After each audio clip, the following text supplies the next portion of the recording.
Welcome to Inside Blood, episode 3, Reversing Type 2 Diabetes. 4.3 million people in the UK live with diabetes. 90% are type 2 diabetic.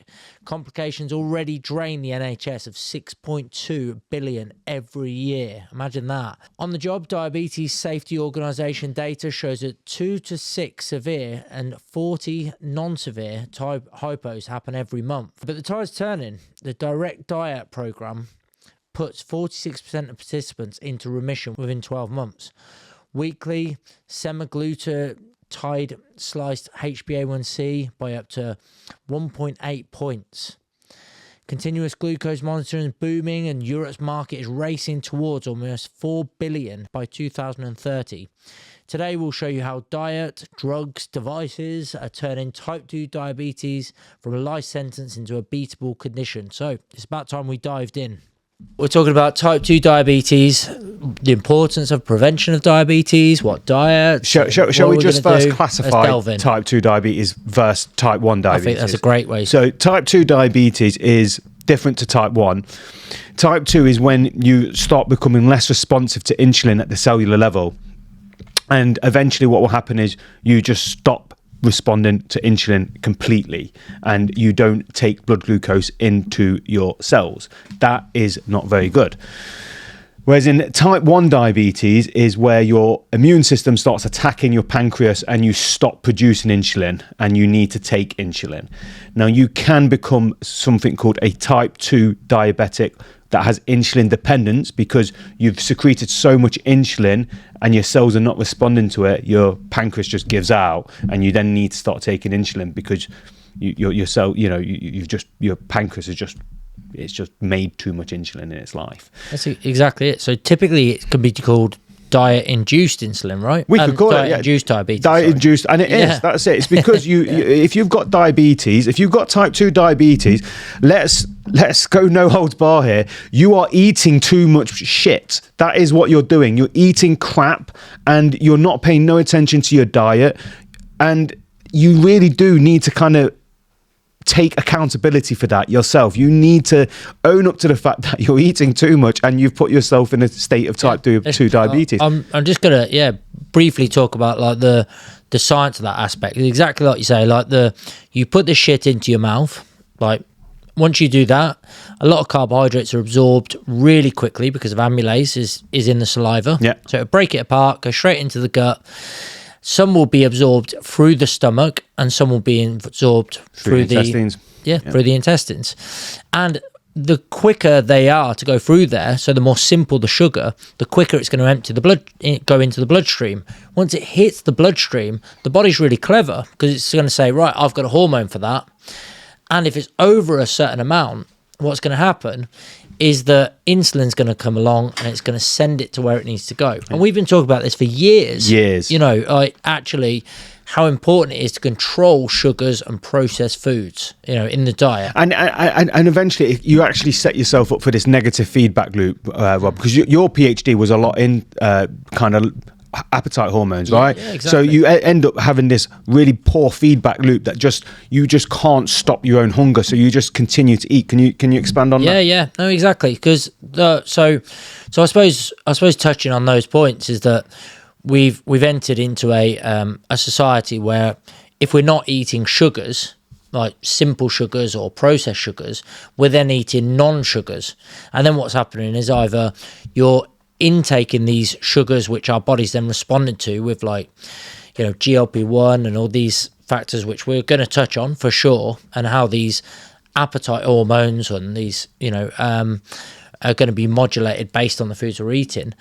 But also these non-sugars where you're actually telling your body that you've consumed a sugar, but you actually haven't consumed a sugar. So then all of a sudden your body gets hungry an hour later. Yeah, or, you know, and then you start eating so it's like sugars. Yeah. So it's a really complex thing, and it's one of those where we've gone like through our sort of journey with the company for sure. Is it starting off with kind of like high fat foods, and people are saying, oh, you know, it's like people should stop eating fats, and then people are replacing them with sugars, to then leaning more on towards, now we know about this stuff, it's everywhere, people do know, or they should know for sure, that they shouldn't be intaking sugars on a regular basis, because those sugars are going to be absorbed quickly.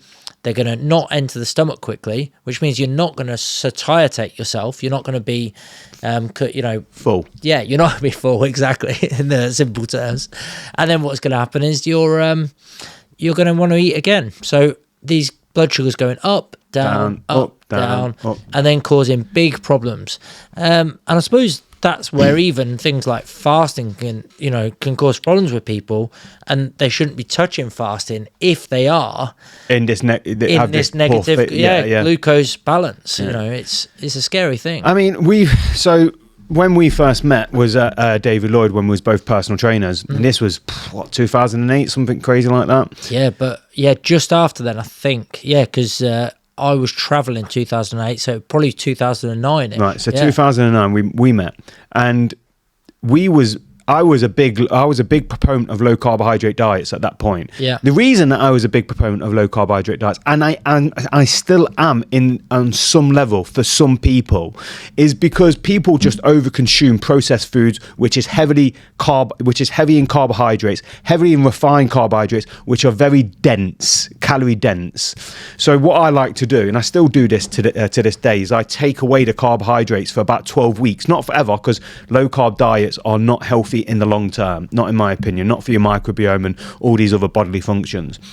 But taking away the carbohydrates for 12 weeks and then retraining that person on how to actually eat carbohydrates, healthy carbohydrates, allows their body to kind of adjust and bring down their hemoglobin A1C, reverse their pre-diabetes or their diabetes if they have it, type 2 diabetes that is. I've been a big proponent of that. Me and you both was a big proponent of that back in the early days. It was all linked to kind of like we were talking about the paleo diet. The paleo diet, and I suppose if we talk about that in its simplest terms, we're talking about protein, which people advocate now. Yeah, for sure. So natural proteins. So the paleo diet is a diet that is basically consists of anything that you can hunt, fish, and anything that you can pick, you can eat. That's the paleo. That is mostly the paleo diet, if you just put it into them 3 rules. And it got confused with the Atkins diet then, didn't it? Yeah, which it isn't. No, it's not the Atkins. I'm not saying the paleo diet is good, but we were proponents of the paleo diet for a short period of time while addressing a client's dietary education. That's what it would be. And now it's called ultra processed. So what's happened now is, when in 2009, me and Rob was talking about this, and we were slagged off like chronic. And so there was other personal trainers, not very good personal trainers at David Lloyd's, when we was working there, and they would say, no, you're wrong, you can eat what you like, it's all a calorie balance, which is true. That's not untrue. But they would say, ultra processed foods are fine, all this kind of stuff. And now what we're seeing in the last couple of years, we've seen massive meta-analysis and massive data confirming what we already knew, which was that ultra processed food, no level, there was a meta-analysis just this last week that came out, no level of processed meat is safe for you. Just like no amount of alcohol is safe for you. Which is like bacon, hamburgers, sausages. Yeah. No processed is safe. It's bad for you. Yeah, no, you're exactly right. So we was saying this to people back then, and now the data, which I think a lot of science actually takes about 17 years to get into actual practice, which is exactly what we've seen. So now you're seeing the data catch up with what we were saying all along. Yeah. Yes, it is a calorie balance. You always need to be in a negative calorie balance if you want to lose weight and even reverse type 2 diabetes. But there's many types of diets that can do that for you. And one of the diets that we were heavily in favor of was a low ultra processed diet with low carbohydrates. And do you remember as well? We were probably like 8 years ago. We were talking about like the Dexcom just came out, and they were talking about continuous glucose monitoring, and this all harks back to the whole thing with actually then we're starting to touch on medical devices, which basically are bridging that gap between medicine and, and diet and nutrition, like when we were personal trainers compared to like the doctors and things. And then we're also looking at the fact that tracking and monitoring people on a regular basis, and how important it is, like, of actually looking at the data and looking at the bloods.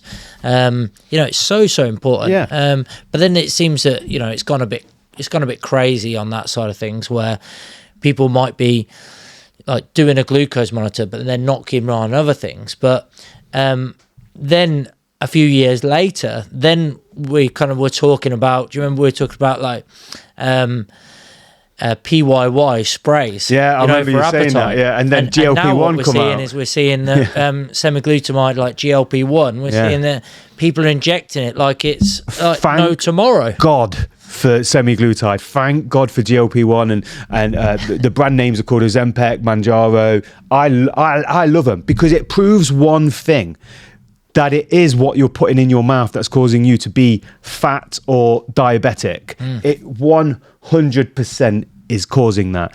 Now, how does that work? So basically, Ozempic and Mounjaro work by switching off your appetite. That's what happens. You stop eating as much food. So all the people that used to say to me, Calum, I can't lose weight because my metabolism's slow, it's my thyroid, it's my dog at my own work, all that kind of crap. They start taking, and this has happened, so we've had clients do this, they start taking Ozempic or Mounjaro or whichever, basically a GLP-1, and they stop eating and they lose weight. It literally proves the point all along that we're telling them that it is a calorie balance, that they're eating too much, they're overestimating how much they're burning at the gym, and they're underestimating how much food they're actually eating. I suppose what's getting quite scary is we're leaning into a society where instead of controlling the foods that you're eating, so we're controlling appetite. Yeah, like which you could do with a high fiber diet, which 30 grams of fiber. You could more than you can go to 30 to 40 grams of fiber, 60 to 60% soluble fiber. You're gonna start feeling satiated, as you said, full. Instead, people are leaning on things like like you say, Ozempic or any of these injections to control their own appetite. And I do think it's important that people that are morbidly obese take these, because their feedback loops are so messed up. They are now. So people that are morbidly obese and even type 2 diabetics that are so far along that they're going to become insulin dependent, we should absolutely be giving them, because they've obviously shown a pattern of behavior that they can't control what they put in their own goddamn mouth. What about the fact that now we're getting people who are, a little bit of belly fat, and they can afford it, and then we get that, and they want to take Ozempic or Mounjaro. I mean, well, I call that a stupid tax. I agree. Yeah, there's a stupid people tax. Yeah, which isn't a massive problem, right? That's word bingo. Now, the other thing that I think type 2 diabetes does, we've touched on this before, it's costing the NHS £6.4 billion to deal with this, according to one of the figures. Even if it's not just close to that, then it's still bad. I think type 2 diabetes and morbid obesity is the biggest argument for privatising the NHS. And I know that might be controversial, but the fact is that the UK government have spent billions of pounds on advertising campaigns to get people to eat healthier, to exercise, to stop smoking, do all these other things, and people still ignore the advice, and they still eat poorly, they still make bad lifestyle choices, and then when they get ill because of the lifestyle choices that they have made, just like a drunk goes out, does a load of drugs, drinks a load of alcohol, and then go to the hospital saying, oh, so something's wrong with me. Yeah, of course you have. You just, took half a gram of crack cocaine and downed it with a pint of Skol. You're going to be messed up. Yeah, it's the type 2 diabetes and morbid obesity is along the same lines as they're eating themselves into a disease that's costing the UK taxpayer money. And that's why I think it's the biggest argument for privatisation, because the market has a very, very good way of sorting this out. It's called insurance premiums going up because you're not making the right lifestyle intervention choices. Yeah. And there's so I just had to get that out. Yeah, no, I agree. And it's probably the reason why we've, since COVID, our nurse network across the UK is now bigger than ever, hugely substantial, covers all of the UK. There's no, I think we had someone in John O'Groats the other day who needed a blood draw, and it was never a problem. Yeah. So we're getting more nurses because the NHS is struggling, and these nurses are fantastic individuals, very personal. We all know who's ever been to the hospital. You know, you have a friendly face who looks after you. They're absolute saints. So having them as part of the team and doing blood draws on a regular basis in an incredibly accurate way is amazing. So I think what we should be talking about now, because that's what you've just been going into, is how can we treat type 2 diabetes and pre-diabetes? And that's the important thing. And mainly, you can treat it by making it, especially before insulin dependence diabetes, you can absolutely treat it with lifestyle choices. Yeah. So again, if you don't assess, you're just guessing, right? That's what you're doing. So what we need to do, Love it. what we need to ding, ding, ding, assessing, yeah. Right. So what you need to do is absolutely the first thing, the most pivotal thing for treating type 2 diabetes and pre-diabetes is diet. Start making the right lifestyle choices. So get a test, find out what your levels of hemoglobin A1C, fasting glucose, fasting insulin, find out what your lipid profile looks like, get a reasonable gauge on that.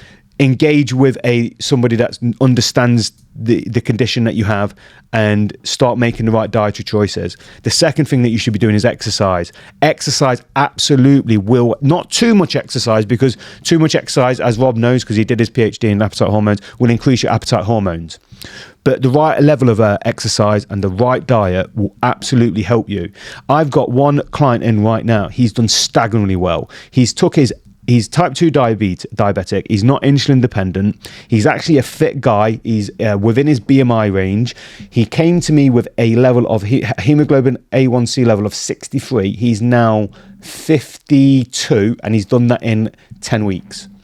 It's incredible. And it's all just on diet and lifestyle intervention. It just goes to show that if you test the right markers, you get the right advice, and then you implement it in the right way, you will prevent these diseases happening. And if you don't, and that's how we bridge the gap between the medical side of things and what we do, which is the lifestyle things. Exactly. But we can do both because we've got a medical team, we've got a nutritional team, we've got everything. We've got everything that you need in GC Bioscience. we've got it all. We've got it all. Yeah, we're lucky. We've got the complete package. You want to touch on the diabetes hypo? So if you're a diabetic and you go hypoglycemic, which is a real strong possibility, this is a diabetes hypo kit, which will basically, it's glucose. It's a shot of glucose.